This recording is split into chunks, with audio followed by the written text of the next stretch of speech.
తులసి ఈ భూమి మీద పుట్టినటువంటిది మొట్టమొదట ఎక్కడి నుంచి పుట్టింది అంటే బీజము నుంచి వచ్చింది కాదు తులసి చెట్టు. తులసి చెట్టు గింజల్లోంచి రాలేదు. తులసి చెట్టు వృంద అనబడేటటువంటి మహాపతివ్రత యొక్క శరీరము దగ్ధమైనప్పుడు ఏర్పడినటువంటి బూదిలోంచి విత్తనాలు చేశారు బ్రహ్మగారి యొక్క అనుగ్రహం చేత. ఆ విత్తనములను చల్లితే అందులోంచి తులసి పుట్టింది. అందుకే అసలు తులసి కారణజన్మురాలు, లక్ష్మియే తులసిగా వచ్చింది.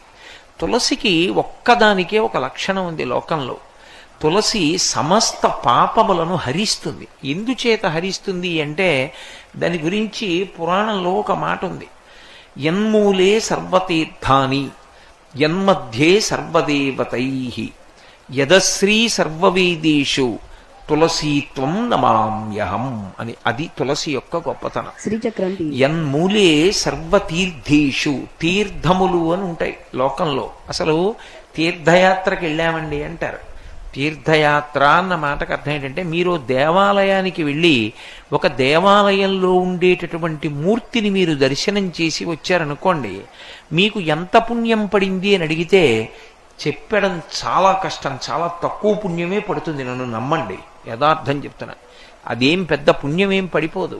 అందుకే దేవాలయం లోపల ఉన్నటువంటి మూల విరాట్ని పరిస్థితి చాలా ఒత్తిడైతే, చాలా ఒత్తిడైపోయి లోపలికి వెళ్ళి దర్శనం చేసుకునేంత సమయం దొరకకపోతే లోపలికి వెళ్ళి దర్శనం కూడా చేసుకోక్కర్లేదు, మినహాయింపించింది శాస్త్రం. విమానమూర్తిని చూసి వచ్చేస్తే చాలు. Download ShareChat.